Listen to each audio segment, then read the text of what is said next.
오늘 말씀 제목은 생명을 보호하는 하나님 나라 백성입니다. 어느 날 한 율법사가 예수님을 찾아와 감히 예수님께 묻습니다. 제사장 나라의 613가지 율법의 모든 조항 중에 예수님 어느 계명이 가장 큽니까? 그러자 우리 예수님께서 그 질문에 답을 주셨습니다. 마태복음 22장 37절에서 40절인데요.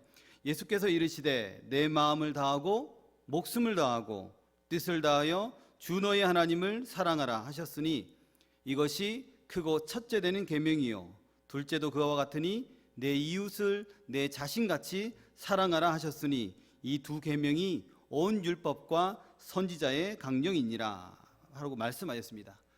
이 말씀의 요지는 하나님 사랑과 이웃 사랑입니다. 이것이 가장 중요하다. 이 율법사가 감히 상상도 하지 못할 그런 말씀을 듣고 아마 입을 다물지 못했을 것입니다. 하나님 사랑과 이웃 사랑이 그만큼 중요하다는 것입니다.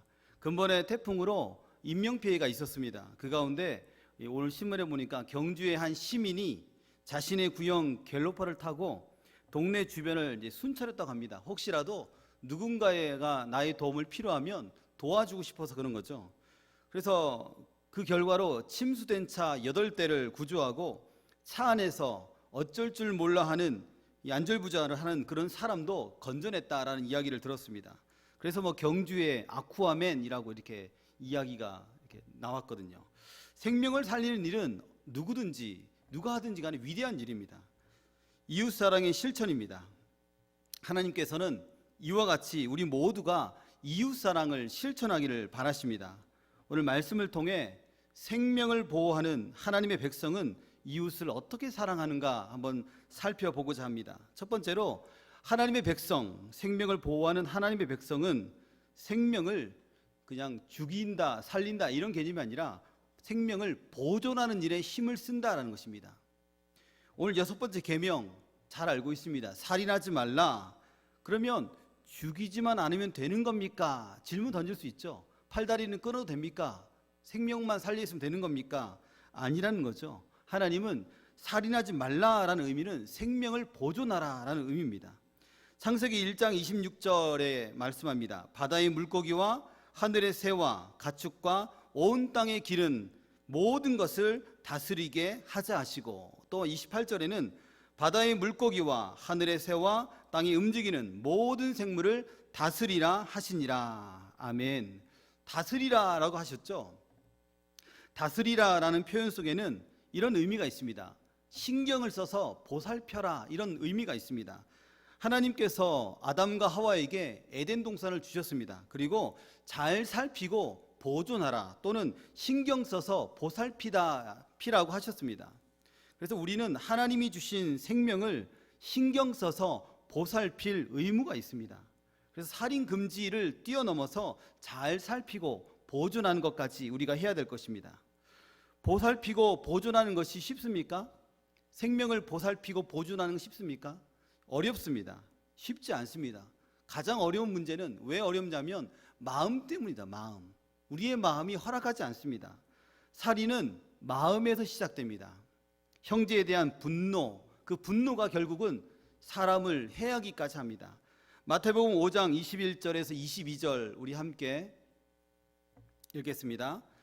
내가 너희에게 이르노니 너희 의가 서기관과 바리새인보다 더 낫지 못하면 결코 천국에 들어가지 못하리라. 옛사람에게 말한 바 살인하지 말라. 누구든지 살인하면 심판을 받게 되리라 하였다는 것을 너희가 들었으나 너희에게 이르노니 형제에게 노하는 자마다 심판을 받게 되고 형제를 대하여 나가라 하는 자는 공회에 잡혀가게 되고 미련한 놈이라 하는 자는 지옥불에 들어가게 되리라. 그러므로 예물을 제단에 드리려다가 거기서 내 형제에게 원망 들을 만한 일이 있는 것이 생각나거든. 아멘. 여기까지 하겠습니다. 예수님은 형제에게 분노하는 것이 곧 살인이다라고 말했습니다. 살인자와 같은 심판을 받는다. 마음이죠. 마음의 문제인 것입니다. 살인은 마음의 분노로 인해서 시작되었습니다. 이 성경에 보면 인류 최초의 살인 사건이 등장하죠. 그것도 형이 동생을 죽인 사건입니다. 가인이 아벨을 살해한 사건입니다. 하나님께서 아벨의 예배는 받으시고 가인의 예배는 받지 않으셨습니다.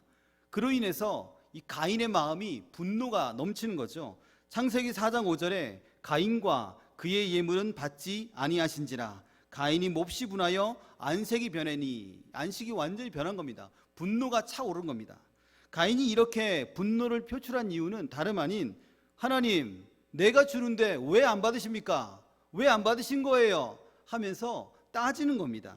그러니까 하나님께서 그의 재물을 받을 수가 없죠. 사실은 무슨 문제가 생기면 자기를 돌아보고 성찰해야 되는데 이 가인은 그럴 마음이 없었습니다. 내가 누군데, 내가 주는데 왜 안 받는 겁니까? 라고 했다는 것입니다.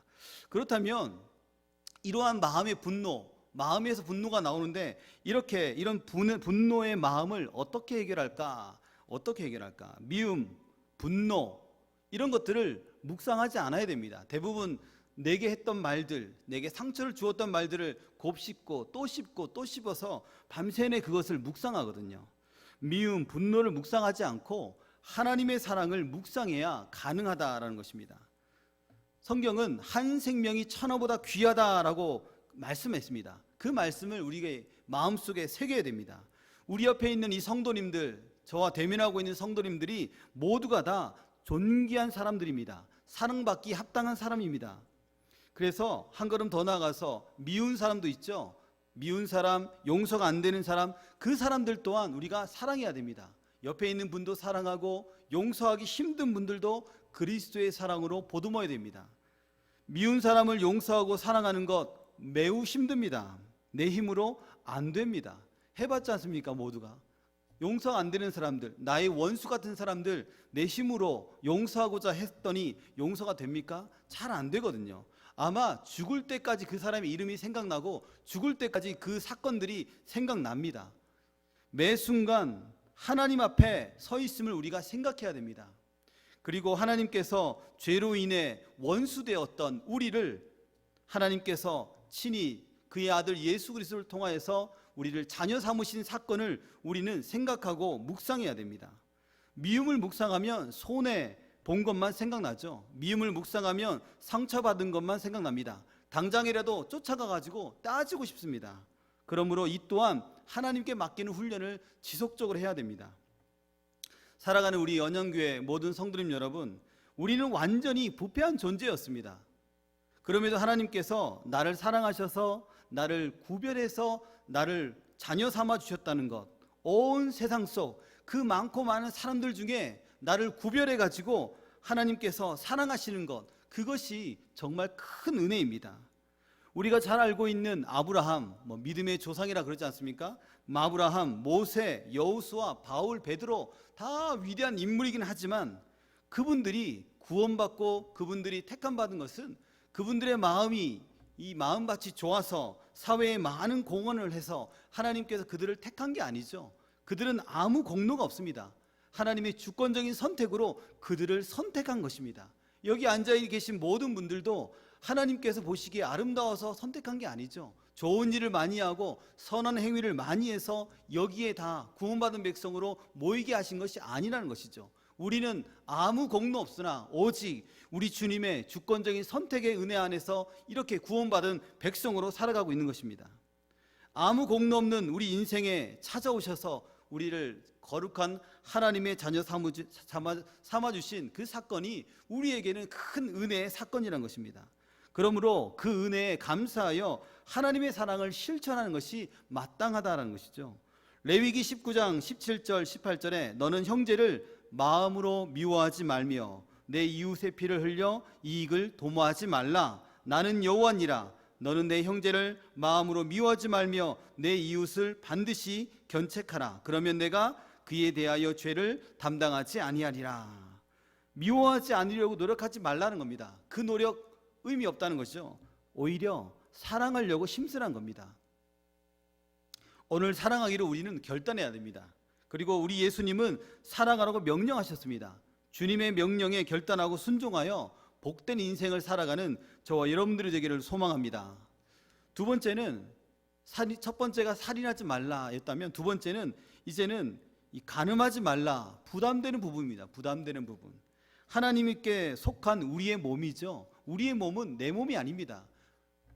내가 발 디딛고 있는 이 발도 내 발이 아닙니다. 다 하나님 것입니다. 그래서 7계명 가늠하지 말라를 다른 표현으로 바꾸면 다른 사람들의 사랑, 애정, 가정을 도둑질하지 말라라고 표현을 바꿔 생각해 볼 수 있습니다. 하나님의 사랑하는 남편, 아내, 하나님은 남편과 아내를 주셔서 가정을 꾸리게 하셨죠. 그 안에서 사랑하라고 하셨습니다. 그런데 그 사랑이 그 밖으로 넘어가면 그것이 곧 간음이 됩니다. 간음하지 말라는 것은 이렇게 부부의 이야기지만 부부에게만 적용되는 것이 아닙니다. 음욕을 품고 여자를 보는 것까지도 간음을 한 것이다라고 말씀하십니다. 마태복음 5장 27절 28절 같이 한번 읽겠습니다. 또 간음하지 말라 하였다는 것을 너희가 들었으나 나는 너희에게 이르노니 음욕을 품고 여자를 보는 자마다 마음에 이미 간음하였느니라. 아멘. 마음에서 일어난 일이 중요합니다. 살인도 마음에서 시작됐고 간음도 마찬가지입니다. 마음이 중요합니다. 예수님은 음욕을 품는 그 마음이 마찬가지로 간음이다라고 말씀하십니다. 음욕이란 것은 우리가 맞서 싸울 수 있습니까? 맞서 싸울 수 없습니다. 근데 이것은 피해야 됩니다. 음욕은 피해야 됩니다. 피 끓는 청춘이었던 요셉 이야기 아시죠? 보디발의 아내가 요셉을 너무너무 좋아했습니다. 그래서 매일매일 유혹합니다. 그는 어떻게 그 유혹을 떨쳐버렸습니까? 요셉은 그 자리를 피했습니다. 옷벗김을 당하면서까지 도망을 쳤습니다. 유혹을 받는 환경에서 벗어나야 됩니다. 아무리 천하장사라 그래도 이런 유혹을 당하면 이길 재간이 없습니다. 왜 음욕을 피해야 합니까? 우리의 몸이 내 몸이 아닙니다. 우리의 몸은 성령의 전이다라고 말씀하십니다. 그러므로 우리는 정결한 몸으로 하나님께 나아가야 됩니다. 우리 주님이 우리의 몸과 영혼을 피로 값주고 사셨습니다. 그래서 우리의 몸은 그리스도를 닮아 성령 하나님께서 인도해 가시는 그런 몸이 되어야 됩니다. 성령의 인도함을 받아야지 이 사단의 인도함을 받으면 결국에는 광야 같은 삶 속에서 살다가 그냥 엎드러지는 인생이 되고 만다는 것입니다. 고린도전서 6장 19절 20절 같이 한번 읽겠습니다. 너희 몸은 너희가 하나님께로부터 받은 바 너희 가운데 계신 성령의 전인 줄을 알지 못하느냐. 너희는 너희 자신의 것이 아니라 값으로 산 것이 되었으니 그런즉 너희 몸으로 하나님께 영광을 돌리라. 아멘. 우리의 몸은 죄로부터 멀리하고 또 우리의 몸을 잘 보호해야 됩니다. 그러려면 유혹이 왔을 때 신속하게 피하는 것이 방책입니다. 그런데 우리 몸은 어떠합니까? 이 강력한 유혹 여전히 물리치는 게 쉽지 않습니다. 그래서 유혹을 물리치고 하나님께 다 영광을 돌리고 싶은 게 그리스도인의 마음입니다. 이 유혹을 이기지 못하면, 이 유혹 때문에 넘어지면 예배 드리는 것이 매우 힘듭니다. 하나님께 나아가는 것이 힘듭니다. 우리의 마음에 양심이 있기 때문에 하나님 죄송합니다, 예배 못 드리겠습니다, 하나님 기도도 못 하겠습니다, 그렇게 우리는 사단의 밥이 되고 맙니다. 그래서 그리스도인들, 하나님의 백성들은 날마다 하나님의 말씀을 마음에 새겨야 됩니다. 보디발의 아내의 유혹을 물리친 요셉, 그는 어릴 적부터 말씀의 훈련을 받았습니다. 하나님의 말씀이 요셉의 마음에 심겨진 것이죠. 그러니까 주일학교가 매우 중요한 것입니다. 이 주일학교 아이들의 마음속에 하나님의 말씀이 심겨지면 그 아이들이 장성하여서 이런 세상의 유혹과 시험을 능히 이기는 하나님의 자녀가 된다는 사실입니다. 그래서 요셉의 청춘의 나이에 불같은 시험을 이길 수 있었던 것은 하나님의 말씀이 요셉의 마음에 심겨졌다라는 것입니다. 그리고 또한 이런 유혹을 이길 수 있는 방법은 우리 몸이 그리스도의 지체인 것을 매일같이 생각해야 됩니다. 우리의 몸이 성령의 처소란 것을 의식적으로 생각해야 됩니다. 안 그러면 우리는 잊어버리죠. 까맣게 잊어버립니다. 내 안에 성령 하나님이 거하신다라는 사실을 잊고 살아가면 방탕한 생활을 하게 됩니다. 내가 말하고 행동할 때 내가 이 말하고 행동한 모든 것을 우리 주께서 듣고 계신다 생각하면 말하고 행동하는 것을 좀 더 신중하게 하게 된다는 것입니다. 로마서 12장 1절 같이 한번 읽어보겠습니다. 그러므로 형제들아, 내가 하나님의 모든 자비하심으로 너희를 권하노니 너희 몸을 하나님이 기뻐하시는 거룩한 산제물로 드리라. 이는 너희가 드릴 영적 예배니라. 아멘. 하나님께서는 죄로부터 자유하여서 이 예수님께, 하나님께, 성령님께 기쁨으로 예배드리기를 원하십니다. 죄를 짓고 예배드리는 거 사단이 그냥 두지 않는다고 했죠. 늘 그렇습니다. 너 같은 게 무슨 예배야? 창피하지도 않니? 민망하지도 않아? 그러니까 그만두어 라고 말합니다. 그래서 예배 자리에 참여하지 못하면, 예배를 드리지 못하면, 또한 기도하지 못하면 결국 그 승리는 사단의 것입니다. 나 같은 사람이 무슨 예배할까? 그래, 예배들을 포기해야지. 그것이 사단의 최종 목표입니다. 하나님과의 거리를 멀게 하는 것, 결국은 하나님과 관계를 완전히 어그러뜨리는 것이 사단의 최종 목표입니다. 사랑하는 여러분, 성령 하나님께서 나의 마음과 우리의 가정을 지켜주시기를 간절히 기도하십시오. 유혹을 이길 힘이 내겐 없습니다. 오직 성령 하나님께 있습니다. 내게 주신 가정, 이 가정을 결코 넘어서지 않게 하여 주옵소서라고 기도해 하십시오. 또 어릴 적부터 우리 아이들이 하나님의 말씀으로 단련되게 하고 말씀을 마음에 새기게 하고 우리 몸을 하나님의 영광을 위해서 사용하기를 꼭 기도해 주십시오. 그리하여서 우리 아이들만큼은 하나님의 자녀로, 신실하고 성실한 하나님의 자녀로 하나님의 영광을 위해서 살아갈 수 있도록 또한 기도하는 저와 여러분들이 되기를 소망합니다. 세 번째는 모든 돈, 재화는 하나님의 것입니다. 결국은 다 하나님의 것이죠. 생명도 하나님의 것이고 우리의 그 몸도 하나님의 것이고 우리의 물질도 다 하나님의 것입니다. 하나님의 것이니까 하나님께 맡겨야 됩니다. 자본주의 사회에서 가장 강력한 무기는 핵무기입니까? 아닙니다. 돈입니다. 사람들은 돈을 하나님과 겨룰 만한 힘이 있다고 믿고 있습니다. 그래서 우리는 하나님과 재물을 성경은 함께 섬기지 말라라고 말합니다. 우리의 마음속에 한번 질문해 보십시오. 누가 나의 주인인가? 만약에 돈이 우리의 주인이라면 돈이 하나님 자리에 지금 앉아 있는 겁니다. 러시아가 우크라이나를 침략했죠. 나라가 나라를 침략한 것 도둑질한 것입니다. 고리 대금업자들이 신체 포기각서를 쓰게 하죠. 악한 도둑질입니다. 일제가 우리나라를 침략해서 숱한 생명을 앗아갔고 또 우리 자원을 강제로 뺏어갔습니다.